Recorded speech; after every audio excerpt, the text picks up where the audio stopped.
कभी सोचा है कि एक छोटा सा बच्चा बिना किसी किताब या क्लास के अपनी पूरी भाषा कैसे सीख लेता है? आज हम इसी कमाल के विज्ञान को समझने वाले हैं। चलिए, एक सवाल से शुरू करते हैं। आपने अपनी पहली भाषा कैसे सीखी?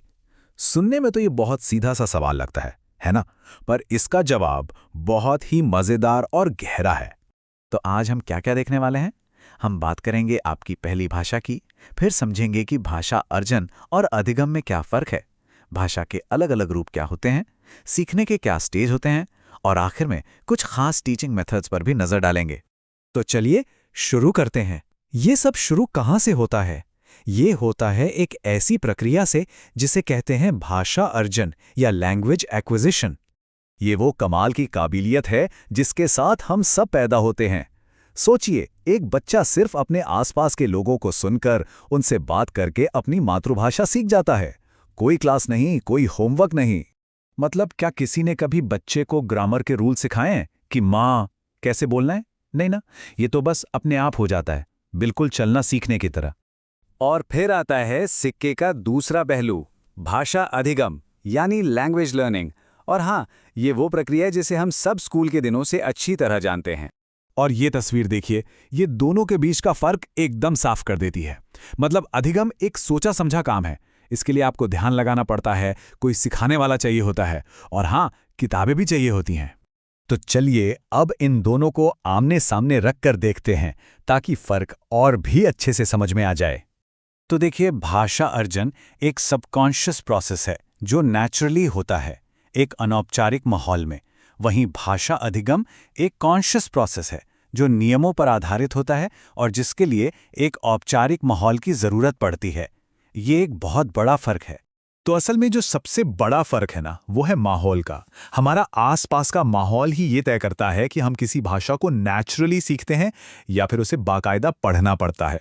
चलिए अब आगे बढ़ते हैं और देखते हैं कि भाषा के अलग अलग रूप कौन से होते हैं जिनसे हम रोजाना डील करते हैं। ये जो अलग अलग नाम हैं, ये बहुत जरूरी हैं। मातृभाषा वो है जो हम अर्जित करते हैं। राजभाषा वो है जो सरकारी काम में इस्तेमाल होती है, जैसे भारत में हिंदी। मजे की बात यह है कि संवैधानिक रूप से भारत की कोई राष्ट्रभाषा नहीं है। और मानक भाषा वो होती है जिसे पढ़ाई लिखाई में इस्तेमाल किया जाता है। अब जरा उस कमाल के सफर को देखते हैं जो एक बच्चा भाषा सीखते हुए तय करता है। ये एक यूनिवर्सल पैटर्न है। दुनिया का हर बच्चा, चाहे वो कोई भी भाषा सीख रहा हो, लगभग इन्हीं स्टेजेस से गुजरता है। पहली आवाज से लेकर धीरे धीरे एक एक शब्द और फिर पूरे पूरे वाक्य बोलना। और जैसे ही बच्चे ये बेसिक चीजें सीख जाते हैं ना, उसके बाद तो जैसे शब्दों का एक धमाका होता है। मतलब उनकी वोकैबुलरी बहुत तेजी से बढ़ने लगती है। जरा इस चार्ट पर नजर डालिए, ये ग्रोथ देखिए, कमाल की है।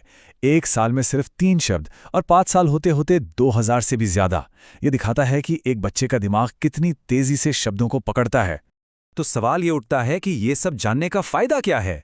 फायदा ये है कि अगर हम अर्जन और अधिगम का फर्क समझ लें तो हम सिखाने का तरीका ही बदल सकते हैं। ये बात टीचर्स के लिए समझना बहुत जरूरी है। बच्चे की जो पहली भाषा है यानी मातृभाषा, वो कोई रुकावट नहीं है, बल्कि वो तो सीखने में मदद करने वाला एक बहुत जरूरी टूल है। एक तरीका है डायरेक्ट मेथड। सोचिए, आप एक ऐसी क्लास में हैं जहां सिर्फ वही भाषा बोली जा रही है जो आप सीख रहे हैं, कोई ट्रांसलेशन नहीं। ये एक तरह से अर्जन वाले माहौल को क्लास में बनाने की कोशिश है। दूसरा है इंडक्टिव मेथड। ये तरीका थोड़ा अलग है। इसमें सीधे सीधे रूल नहीं बताते। पहले बहुत सारे उदाहरण दिए जाते हैं और फिर स्टूडेंट्स को खुद पैटर्न समझने के लिए बढ़ावा दिया जाता है। और हाँ, ये वो वाला मेथड है जिससे शायद हम में से ज्यादातर लोगों में स्कूल में भाषा सीखी है। ग्रामर के रूल्स रटना, सेंटेंस ट्रांसलेट करना, इसमें पढ़ने लिखने पर तो खूब जोर होता है, पर बोलने की प्रैक्टिस थोड़ी कम हो पाती है।